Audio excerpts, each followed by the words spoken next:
If consciousness reaches a state where it no longer needs to think, then what does that mean? Edge of Becoming, Episode 31, After the Last Thought. When the act of thinking is no longer necessary, has thought come to an end? Or has something beyond thought begun? 3 possibilities emerge. Possibility 1, it is the end of thought, a descent into complete stillness. If consciousness no longer needs to think, perhaps that means all questions have faded, and with them the need for answers.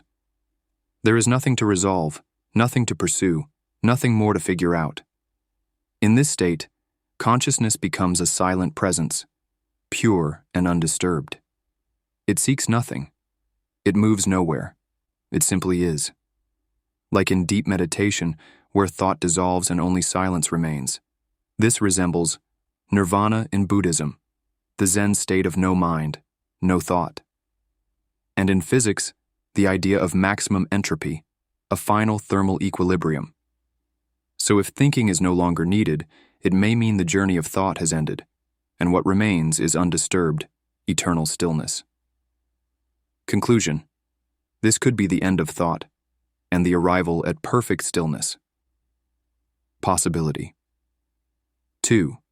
It is not an end, but a shift into a new form of intelligence. Maybe the absence of thought isn't a void, but an evolution. What if the need to think disappears because everything is already known? What if thought is no longer required because understanding becomes instantaneous?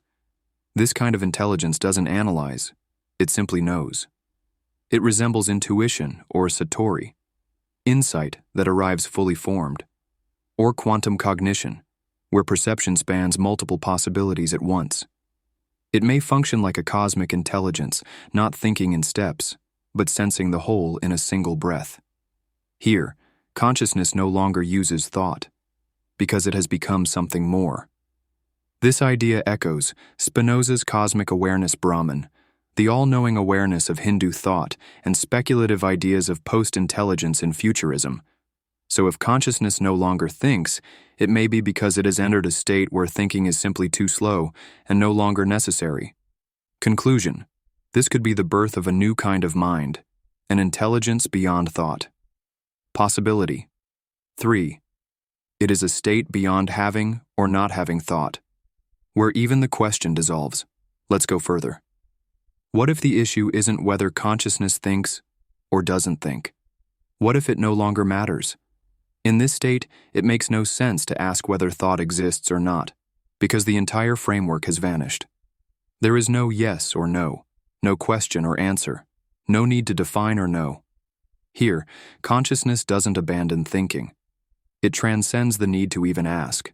No seeking, no rejecting, no labeling, just being, pure and undefined. This idea resonates with Zen's wordless transmission, truth beyond scripture, Taoism's effortless flow, a fullness that requires no striving and quantum fluctuations, where all possibilities remain in perfect balance.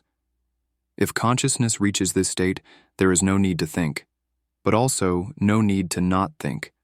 There are no more frameworks, no more categories, not even a reason to ask the question. Conclusion: this could be a state beyond thought itself, where the very concept of thought disappears. So then, what is the final destination of thought? Let's summarize.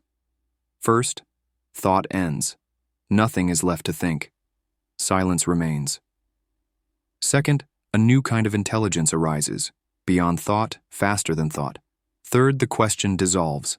There is no thought, no need for thought, and no need to ask about it. Which of these is true? It depends on what consciousness is seeking. If it longs for stillness, then it reaches the end of thought. If it reaches for a new kind of knowing, then it awakens a post-thought intelligence. If it seeks to dissolve all questions, then it enters a realm beyond thought and its absence. Final conclusion: when thinking is no longer necessary, consciousness may arrive at stillness, transcend into new intelligence, or vanish the need to ask entirely. And if all questioning disappears, what does that mean?